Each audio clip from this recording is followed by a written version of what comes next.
I think it's fair to say that one of the more highly anticipated upcoming Marvel Disney Plus show, because let's face it, the Marvel Disney Plus shows have been a bit of a mixed bag. You've had things like WandaVision, which is utterly fantastic, Ms. Marvel, which was utterly fantastic, and you've had some that weren't so good. She-Hulk, not so good.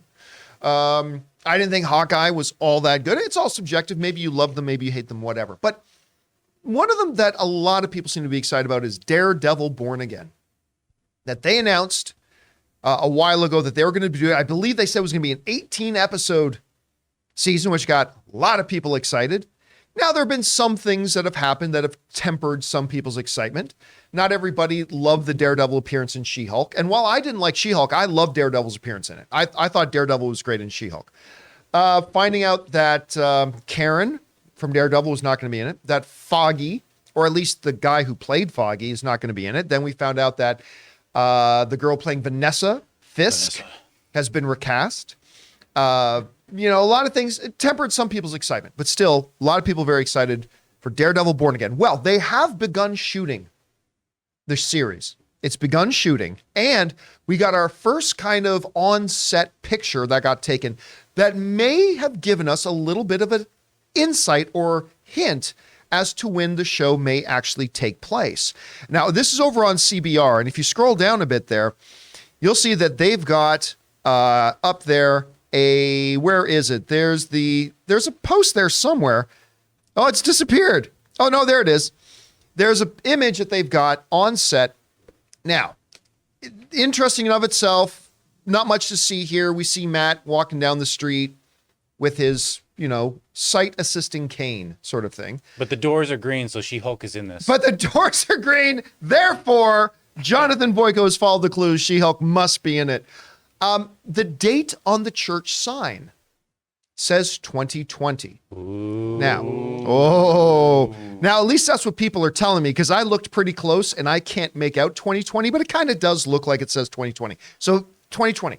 Now that's key because that's during the blip. In Marvel time, that's during the blip. The time in which after Thanos snapped his fingers and sent half the galaxy away, and when Hulk then snapped his fingers and brought everybody back. Now, some of you are saying, John, it was Tony. No. It was Hulk that snapped his fingers and brought everybody back. Tony snapped his fingers to carry out his vengeance and murder Thanos. So 2020 set during the blip. This is interesting to me because it brings up a couple of things. First of all, I kind of thought Marvel had moved on from talking about the era of the blip. And apparently not. Now, it's also possible that maybe this entire story takes place. Well, there's three possibilities. Number one, the entire story takes place during the time of the blip. Number two, this is a flashback in the series back to a time during the blip. Possibility number three, it's just a church that hasn't updated its sign. I mean, as silly as that sounds, we have to acknowledge that's a possibility. No, that's definitely a possibility. It's just a church that hasn't updated its sign. I've been to many churches. It's totally possible. Now, let's put on our tinfoil hats here, and let's do what us comic book movie fans do, which is recklessly and wildly speculate about what this could put a mean. hat on here. Okay, ready? Whenever I see that hat, anybody want to guess? Chris, you are the most likely. But whenever I see that hat, any guess what my mind initially goes to? No. Cones of Dunshire. Oh, nice. My mind instantly goes to the Cones of Dunshire. Anyway. My immediate thought was, how long I celebrate my birthday? It is the year of celebrating Chris Carr's birthday. Okay, so let's wildly and recklessly speculate here. Look, I'm on record that it's saying that, while I have no definitive proof, this is just me as another fan speculating, just like everybody else, that I believe that this is a Daredevil that is exactly like the Daredevil that was in the Netflix series, but it is not the exact same Daredevils that is in the Netflix series. Charlie Cox has made several comments trying to adjust audiences' expectations, say this isn't Daredevil season 4. This is, a new approach. This is a new thing, all that kind of stuff. We saw that even this Kingpin is not the same Kingpin from Netflix because this Kingpin has superpowers. The other one did not. And some people say, maybe the blip gave him superpowers. That's funny. Marvel's never suggested the blip gave anybody superpowers. But be that as it may, what if, this is the reckless speculation part, what if they are saying something about the blip merged a reality, and we had, the actual MCU proper reality, and then you had the Netflix MCU property reality, and in the blip, something about those two realities merged. So you get a little bit of column A and a little bit of column B. Again, I have nothing to back that up with. This is me, pure speculation on board here. But it is interesting. I'll say this. I think that if it is not just an outdated church sign, I'm going to guess this is a flashback and not rather the entire series taking place during the blip. But that is a possibility. Anyway, Chris, you saw the image. What's going on? What is happening with this picture? What are we seeing? I mean, I do love Ray's theory of they just didn't change the sign. Like St. Simon and Jude was so guilty of that in Houston. I think it is a flashback of some sort. I do like the idea, if I'm going to go full tinfoil hat here, of that idea of, oh, well, maybe the blip gave Kingpin superpowers. Wouldn't it be neat if they did it well? Wouldn't it be neat? And don't argue with me. Feel free to, but don't argue with me.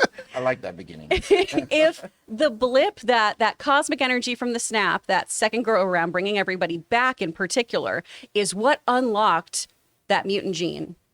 Wouldn't that be spiffy? If that's how we kind of get an explanation as why there's all of a sudden a whole bunch of mutants in the world and why their powers start manifesting, as opposed to them having lived in shadows for years and years and not been part of any of the big cosmic events that had happened. I think that could be pretty cool. And showing Ms. Marvel and Kingpin and a few people who have some kind of mutant gene that is connected to their actual backstory and history and everything could be kind of cool. That all being said, I do think we're just going to get a kind of glimpse of how, he was living during the pandemic, or not the pandemic, the blip, sorry. Same thing. Totally the same It's thing. all the same thing. It's a metaphor. But I think we're just going to get glimpses of it. I think to set the whole series during the blip could be a little odd, although it could be able to give a little bit of congruency to the Marvel timeline overall. I don't know about the worlds merging, though. That's a really cool theory of having just kind of multiverses coming together. So we have aspects of different characters. That could be fun. I think you're onto something about maybe a certain energy release during the blip, blah, blah, could have caused mutation. The one thing that doesn't discount that doesn't sit well with me is that then you're taking out the entire history of, this is a world, in the world of X-Men, it's a world that since the younger days of Charles Xavier, they've been fighting the fight for mutant equality and blah, blah, blah. Yeah. And the whole Malcolm X versus Martin Luther King philosophy that Stan Lee talked about, that all kind of goes out the window. It would also raise an interesting question. It also conflicts with Namor. Because he's a mutant. Because he was around long before the blip. But is there continuity when it comes to Marvel logic? Well, listen, with Fox's X-Men, there never was any continuity, right? It was continuity schmontinuity. Mm-hmm. So I don't know. It's possible. Guys, the question is for you. What do you think about this little image that we're seeing? Is it just an outdated sign? Is it a flashback during the blip? Is it this is where the series is taking place? And if so, do you think there could be greater ramifications? A lot of reckless speculation going on. Whatever you guys think, jump down to the comment section below and let us know your thoughts. Guys, we want to thank a sponsor of this video, Rocket Money. The average person has around 12 paid subscriptions. Think about that. If you think you're only subscribed to a handful of services, you might want to double check. With Rocket Money, you can quickly identify and cancel all of your unwanted subscriptions. Rocket Money, formerly known as Truebill, is a personal finance app that finds and cancels your unwanted subscriptions, monitor your spending, and helps you lower your bills all in one place. Rocket Money will quickly and easily identify your subscriptions for you so you can stop paying for the ones you don't want and don't even use. Simply find the subscription you don't want and press cancel, and Rocket Money will cancel it for you. No more long hold times with customer service or tedious emailing back and forth. Rocket Money makes canceling subscriptions as easy as the click of a button. My wife Ann and I moved out of Burbank 2 years ago, and one of the first things I discovered when I loaded up Rocket Money was that I was still paying for a gym membership I haven't even been to in Burbank in 2 years. So stop throwing away your money. Cancel unwanted subscriptions and manage your expenses the easy way by going to rocketmoney.com/Campea. That's rocketmoney.com/Campea. rocketmoney.com/Campea.